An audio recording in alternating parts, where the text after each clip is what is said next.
Ya halo semuanya, apa kabar? Kembali lagi di Fisika Itu Sulit. Kali ini kita akan membahas atau belajar mengenai usaha dan energi. Mungkin ini materi yang mudah ya, dan di SMP pun harusnya kalian sudah pelajari tentang usaha, energi potensial, energi kinetik. Ya intinya gitulah.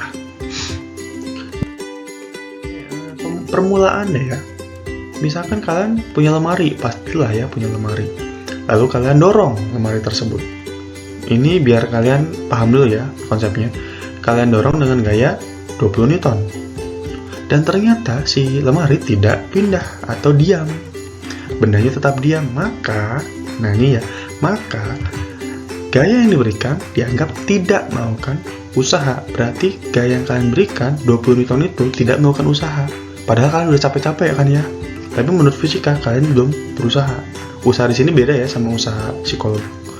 Dan misalkan kalian tambah lagi gayanya, awalnya 20 Newton jadi 50 Newton. Ternyata lemari berpindah.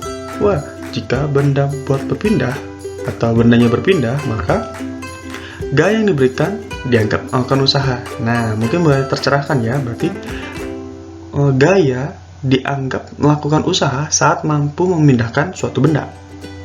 Dan harus catat bahwa arah gaya dan arah perpindahan harus sama atau searah. Jadi gini, si benda ini jika ingin berpindah dia harus punya energi. Nah, energi ini kita salurkan melalui gaya. Makanya gaya adalah media transfer energi. Nah, gaya dianggap melakukan usaha saat mampu memindahkan benda tersebut. Jadi biarpun kita berikan energi tapi dia tidak berpindah, berarti dia tidak melakukan usaha. Oke, contoh gini. Misalkan kita mau baca berita. Baca berita itu ada tujuan kita atau berpindah. Si benda berpindah ini anggaplah kita ingin baca berita. Ada dua cara. Yang pertama adalah nonton TV atau baca koran. Dua-duanya bisa memberikan gaya, dua-duanya bisa memberikan energi, dua-duanya bisa memberikan berita. Tapi ada syarat bahwa ternyata berita yang kita inginkan itu adalah harus ada suara dan gambar. Maka yang mana yang baik, yang bisa dipilih? Ya TV. Jadi gaya yang diberikan oleh TV lah yang akan membuat yang memberikan energi, yaitu suara dan perpindahan gambar, maksudnya gitu. Ya, semoga paham ya. Berarti usaha tadi adalah gaya yang bekerja pada suatu benda yang menyebabkan benda tersebut berpindah. Ingat, berarti saat kita ngomongin usaha di fisika, berarti kita ngomongin tentang gayanya. Si gaya ini sudah melakukan usaha atau belum, bukan orangnya, oke? Dengan rumusnya adalah W sama dengan F kali delta S cos theta. Pak, waktu SMP nggak ada nih cos theta nih. Nah, cos theta ini sebenarnya ada, cuman gaya dan perpindahan benda harus sejajar. Maksudnya adalah kalau dia sejajar berarti kan cosnya ini 0 derajat nih. Kalau cos 0 derajat sama dengan 1. Kalau 1 nggak usah ditulis gitu. Seringnya seperti itu. Nih, ada contoh deh. Ada benda awalnya di sini, akhirnya di sini. Perpindahannya delta X. Misalkan ya, ternyata si gaya ditarik ke atas, bukan sejajar. Nah, tetanya ini yang akan kita cari. Misalkan nih, F-nya 100, delta X-nya 3 meter, dan tetanya 30 derajat. Misalkan ya. Maka, W-nya berapa? 150 akar 3. Selesai. Jadi, kenapa dapat dari mana Pak 150 akar 3? Misalkan ini kan F-nya 100 nih, ya kan? Terus delta X-nya 300 dong ya. Nah, 30 derajat, cos 30 derajat sama dengan setengah akar 3. Nah, 300 kali setengah, 150 akar 3-nya diamin aja. Gitu. Dan catatan ya, ini hanya untuk gaya konstan. Ini adalah usaha oleh gaya tidak konstan. Biasanya dalam bentuk grafik atau metode grafik, atau bahasa kerennya nanti kalau kalian melanjutkan kuliah ada namanya integral. Pak, nggak akan dipelajari integral sini, dipelajari tapi nggak sama fisika kayaknya. Bapak malas aja ngajarin. Oke, grafiknya ada kayak gini nih. F terhadap X, gaya terhadap perpindahan. Ada grafik kayak gini. Gimana caranya? Ubah dulu. Nah, kita buat bangun ruang, bangun datar. Ada 1, ada 2, ada 3. Lalu kita cari deh masing-masing usahanya dengan cara menghitung luas benda 1, luas benda 2, luas benda 3. ya terbentuk nih, bentuknya apa aja, kalian harus apa ya nih, persegi panjang, nih trapesium, nih persegi panjang gitu. Nah, totalnya adalah ya W1 tambah W2 tambah W3 ini. Jadi kalian harus cari dulu satu-satu baru tambahin. Nah, ternyata rumus ini juga dipakai saat, nah nih contoh, misalkan ada benda di bidang miring, diberikan gaya. Gaya ini menyebabkan benda berpindah ke puncak bidang miringnya. Nah, kita tahu kan benda ini pasti punya massa. Kalau punya massa pasti punya gaya berat. Nah, misalkan bidang miringnya ternyata kasar. Kalau kasar berarti punya gaya gesek. Nah, masing-masing gaya ini kan akan menyebabkan usaha yang berbeda-beda. Maka rumus ini juga dipakai jika gayanya banyak, usaha oleh berbagai gaya gitu. Oke. Contoh soal. Balok bermasa 10 kg didorong ke atas dari bidang miring seperti pada gambar berikut. Nah, lihat ya, ini kelihatan ya. Balok tersebut didorong dengan gaya sebesar 80 Newton sampai ke puncak. Jika percepatan gravitasi 9,8 meter per second kuadrat, tentukan usaha yang dilakukan gaya dorong dan gaya berat balok. Jadi ada dua usaha diperlihatkan di sini ya. Oke, diketahuinya apa dulu? Pelan-pelan aja. S itu adalah perpindahannya. Lihat, Pak kan ini miring ya, emang kan bendanya juga bergeraknya miring, gayanya juga miring, jadi tenang aja. Jadi perpindahannya 1,5 meter. H-nya ketinggiannya 0,8, Pak kenapa ditulis? Nanti kepake. M-nya masanya 10 kg, F-nya 80 Newton, dan G 9,8 meter per second kuadrat. Yang ditanyakan WF dan W berat. WF itu gaya usaha oleh gaya F, W berat adalah usaha oleh gaya berat. Oke, jawabnya gimana? Satu-satu dulu aja. Lihat, karena arah gaya searah dengan arah perpindahan, maka cos theta adalah cos 0. Pak, gimana Pak? Lihat, gaya kan ke sini nih miring, perpindahannya juga miring. Berarti berapa derajat tuh? 0. Karena 0 derajat, maka cos 0 sama dengan 1. Maka langsung aja pakai rumus ini, cosnya tuh ganti 1. F-nya 80 Newton, S-nya 1,5, hasilnya 120 Joule. Beres yang WF. Yang susah nih W berat nih. Oke.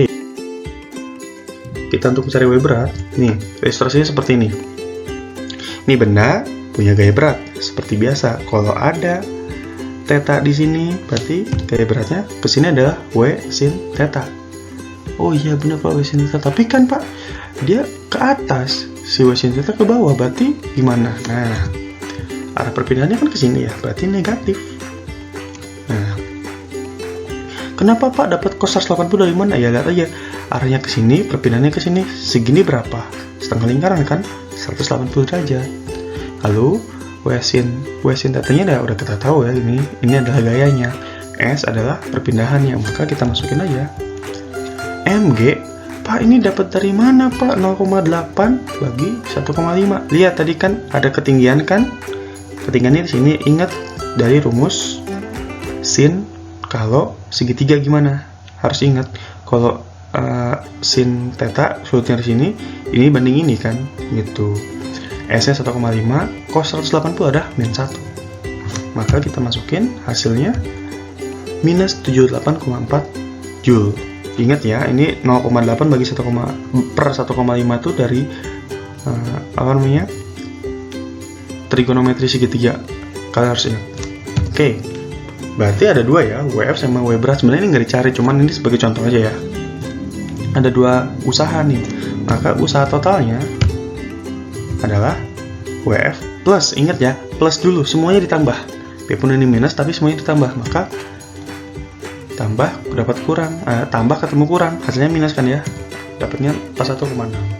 Jangan mentang-mentang oh minus semua, enggak, harus tambah semua biar kelihatan gitu. Ini contohnya. Selanjutnya kita masuk ke energi. Mungkin sudah tahu ya, ada dua energi kinetik, yaitu adalah energi yang dimiliki benda karena geraknya atau kecepatannya, dan dengan rumus seperti ini. Energi potensial, energi yang tersimpan dalam keadaan tertentu, maksudnya ketinggian atau posisi bendanya, rumusnya ini. Nah, ternyata keduanya ini bisa melakukan usaha dengan cara teorema usaha energi. Oke. Kita masuk usaha dan energi kinetik. Misalkan nih ada benda punya kecepatan V1 sampai ke titik kedua punya kecepatan V2. Beda ya ini kecepatannya, berarti ada percepatan, ingat ya. Nah, maka dari kedudukan 1 ke kedudukan 2 dia ada perpindahan.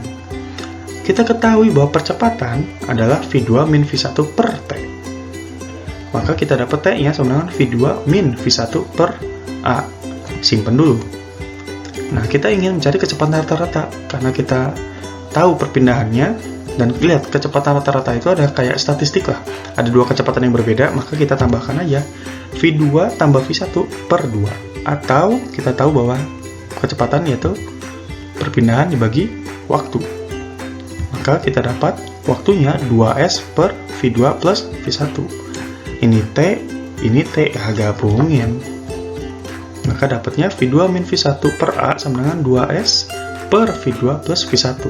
Didapat 2AS sama dengan V2 kuadrat min V1 kuadrat.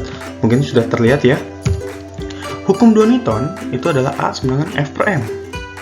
Maka si A yang ini kita ganti F per M. Duanya pindah ruas ke sana. Jadi setengah M. Nah, ada kelihatan ya. Ini kayak bentuk apa? Kita ketahui bahwa usaha sama dengan F kali S. Dan energi kinetik adalah setengah mv kuadrat. Maka yang ini kita bisa ubah jadi usaha sama dengan EK2 min EK1, atau usaha adalah perubahan energi kinetik. Kesimpulannya adalah usaha yang dilakukan benda bergerak sama dengan perubahan energi kinetik tersebut. Bapak kenapa ribut-ribut? Kenapa kan rumusnya ini doang, Pak? Nah, biar daya talar kalian terpenuhi agar kalian tahu rumus ini tuh dapat dari mana, cara berpikir kalian harus ke sana gitu. Gak tiba-tiba ada aja rumusnya. Oke, selanjutnya yang usaha dan energi potensial. Misalkan ada benda di ketinggian H1. Benda ini benda jatuh bebas. Nah, benda jatuh sampai ke titik ini di H2. Kita ketahui kalau H1 segitu, H2 segitu, maka delta H-nya adalah H1 min H2. Oke. Kita ketahui ada rumus usaha adalah W sama dengan F kali S. Benda jatuh bebas. Berarti kalau benda jatuh bebas hanya dipengaruhi oleh gaya berat benda aja, tidak ada yang lain. Anggaplah gesekan udara juga tidak ada. Maka gaya ini kita ganti jadi mg kali S. Kenapa mg? Mg adalah rumus gaya berat. S-nya perpindahannya adalah delta H, maka S-nya ganti jadi delta H. Delta H itu adalah H1 min H2. Terlihat bahwa EP sama dengan mgh, ya kan? Maka usaha adalah perubahan energi potensial. Ditemukanlah teorema usaha ini.